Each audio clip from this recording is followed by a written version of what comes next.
अस्सलाम वालेकुम नाज़रीन। आज हम एक ऐसी शख्सियत के बारे में बात करने वाले हैं जिन्होंने शहर बेंगलोर के नक्शे में चंद जौहर पिरोए हैं। Haji Sir Ismail Said.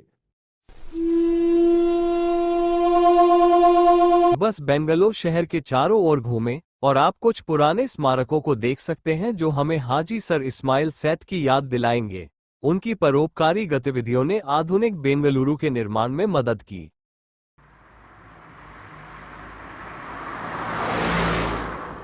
कुछ लोग सर मिर्जा इस्माइल और सर हाजी इस्माइल सैद की पहचान में गलती कर बैठते हैं। वे बेंगलुरु की दो महान हस्तियां थीं जिन्होंने आम आदमी की भलाई के लिए काम किया। सर मिर्जा इस्माइल मैसूर साम्राज्य के दीवान थे। हाजी सर इस्माइल एक परोपकारी व्यवसायी थे। इस एपिसोड family. में हम सर हाजी इस्माइल सैद के बारे में चर्चा करेंगे, जो एक प्रमुख Okay. व्यक्ति थे जिन्होंने बेंगलोर और अन्य शहरों के सुधार में बहुत योगदान दिया। Now, apart from this mosque, which is the other mosque you people have constructed? He's done Okay. many places. Many places.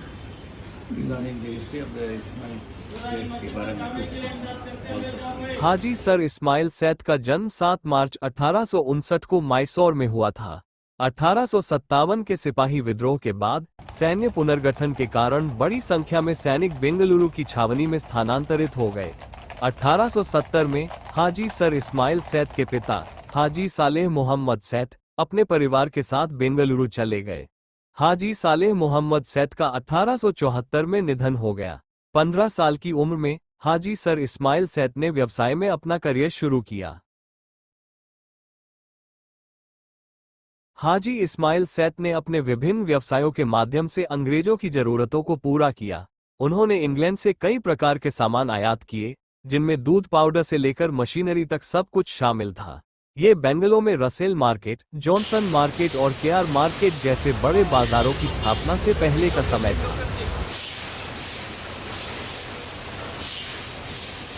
Saint mark road पर उन्होंने इंग्लिश वेयरहाउस नाम से अपनी पहली दुकान खोली, जो रणनीतिक रूप से छावनी क्षेत्र में स्थित थी। उनका व्यवसाय फलता फूलता रहा, जिसके कारण उन्होंने मद्रास और सिकंदराबाद की छावनियों में शाखाएं स्थापित की। बाद में उन्होंने कई अन्य व्यवसायों में विविधता लाई। 1900 के दशक की शुरुआत तक इस्माइल सैद न केवल बेंगलोर में बल्कि पूरे दक्षिण भारत में सबसे धनी व्यापारियों में से एक बन गए थे।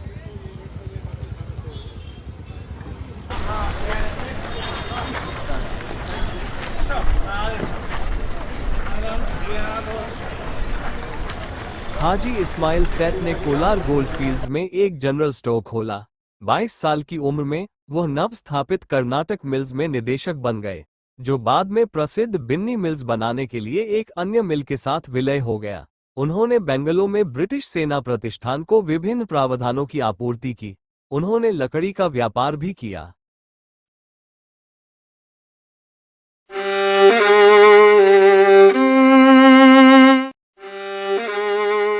हाजी इस्माइल सैद ने मैसूर बैंक लिमिटेड, मैसूर सरकारी sandalwood factory, Mysore sugar company और भद्रावती आयरन वर्क्स के निदेशक के रूप में कार्य किया। उन्होंने कलकत्ता में एक कार्बोनिक एसिड विनिर्माण इकाई भी संचालित की। 1881 के बाद से हाजी सर इस्माइल सैद ने अमेरिका से डिब्बे में मिट्टी का तेल आयात किया और इसे स्पेंसर एंड कंपनी के माध्यम से बेचा। स्पेंसर एंड कंपनी ने 1863 में भारत में परिचालन शुरू किया। बेंगलोर शहर में सबसे पहले केरोसिन लाने का श्रेय हाजी सर इस्माइल सैद को जाता है।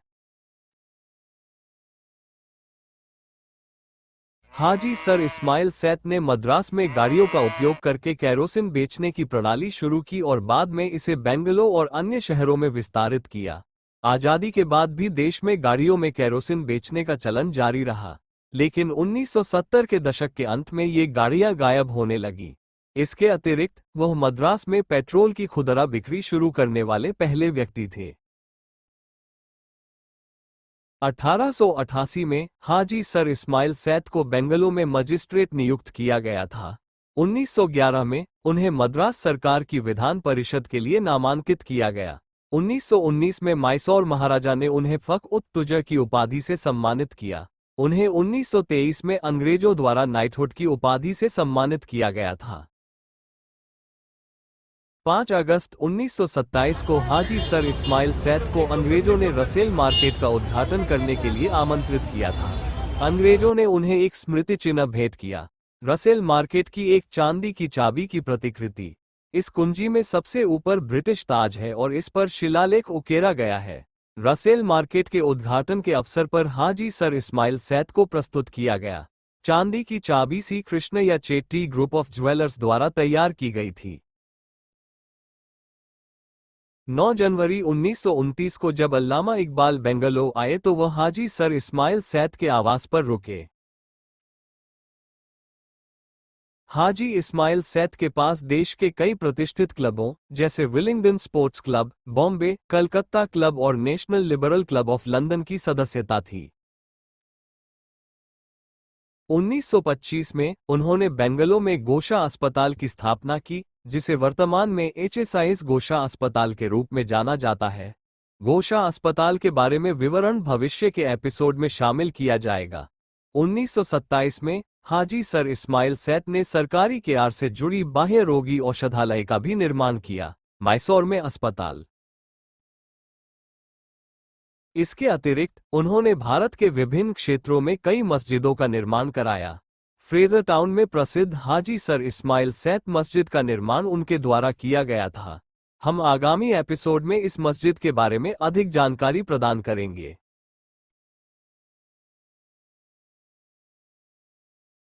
मैसूर में कच्छी मेमन मस्जिद सैद का एक और महत्वपूर्ण योगदान था, जिन्होंने मस्जिद को 2 इमारतें और एक खाली जगह उपहार में दी थी। यह मस्जिद अशोक रोड पर है। इसके अलावा चेन्नई के एग्मो में एक इलाके सैद कॉलोनी का नाम उनके सम्मान में रखा गया है। उन्होंने फ्रेजर टाउन मस्जिद के सामने एक उर्दू स्कूल और एक यात्री विश्राम गृह मुसाफिर खाना भी बनवाया, जो अब मौजूद नहीं है। हाजी सर इस्माइल सैद का निधन 24 अप्रैल 1934 को चित्तूर जिले में स्थित आरोग्यवरम में तपेदिक सैनिटोरियम में हुआ। उन्हें मैसूर में कच्छी मेमन मस्जिद के मुख्य प्रार्थना कक्ष के बगल में दफनाया गया था। इस वीडियो को देखने के लिए धन्यवाद। भारतीय इतिहास के अनकहे और भूले हुए तथ्यों तक पहुंच पाने के लिए हम आपको इस चैनल की सदस्यता लेने के लिए प्रोत्साहित करते हैं।